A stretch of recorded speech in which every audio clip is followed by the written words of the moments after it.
I've never done this before since they switched to the HOT, so we'll see what the traffic's like. Normally this would be bumper to bumper, and it'd be like a parking lot. But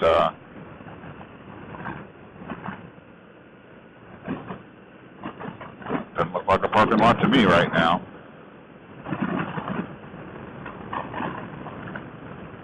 On 75 miles an hour on I-66 at 7:30 on a weekday morning. That is just unbelievable. It won't last long. I'm sure that, well, that for one thing, the speed limit's not 75. So I need to pull back. What's the speed limit? 55. And that's fourth gear.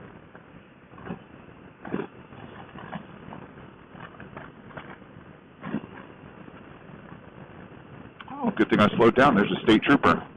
That's a great way to get a ticket. So I'm just going into the Fairfax Drive exit. So I don't have to go all the way into D.C. Arlington is the part of Virginia that was given to the federal government to create Washington, D.C. And then they decided they didn't need it, so they gave it back. So it's Arlington County, one of the smallest counties in the state. Not the smallest county.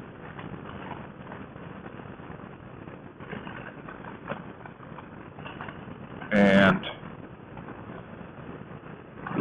it's filled with apartment buildings and office buildings and restaurants and shops and houses and all sorts of stuff. It's a hugely expensive area to live in. And it's where my day job office is.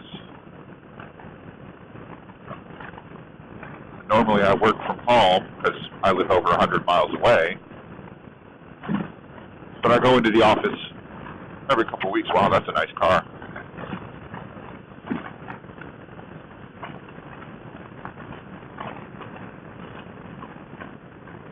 Oh, this is just magical.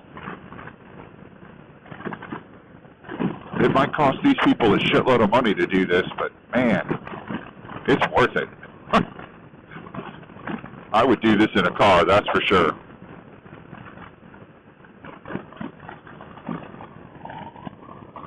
Looks like they're going to widen it finally.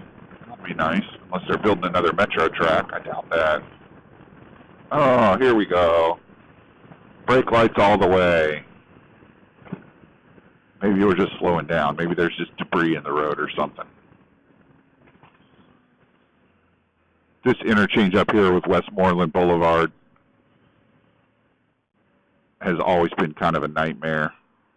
It's just really kind of poorly designed. Pretty sure my shocks have had it. Got a lot of bucking back and forth when braking and accelerating. So at least my front shock. But I got a really awesome set of electronically adjustable Touratech shocks ready to put on this bike. I've kind of been waiting to make sure I was going to keep the bike.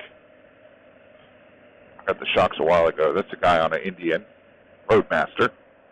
Passed him a couple times on the highway. Waiting to make sure I'm going to keep this bike because I have so much trouble with it. I didn't want to put a fancy set of shocks on it if I wasn't going to keep it. But I'm at 85,000 miles. I committed to keeping it to at least 100. I'd like to get it past that. So I think it's due for a shock refresh. I'll be sure to do a video on that. Replacing the shocks isn't hard. It's something that most people can do on their own without any help. Mine's going to be a little more complicated because, like I said, the shocks from Touratech are electronically controlled. So there's a bunch of wiring that has to go in with them. So they got to be connected to the battery and et cetera, et cetera. And then the controls located. So each shock has to be connected to the brain. The brain has to be connected to power. The power has to be connected to controls. Tanks got to come off, et cetera, et cetera. The rear shock is actually right under your butt on a GS of this era.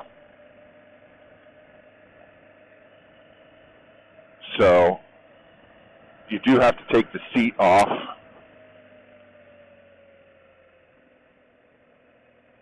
To get to it. And then if you have a inner fender installed on your bike like I do, you have to take that off too, because otherwise you won't have enough room to move around to get the shock out. If it's got an external reservoir, you have to take care of that too. The front shock, you can swap out, I think, without taking anything off. It's probably easier if you take the front fairing off, but I don't know if you'd have to.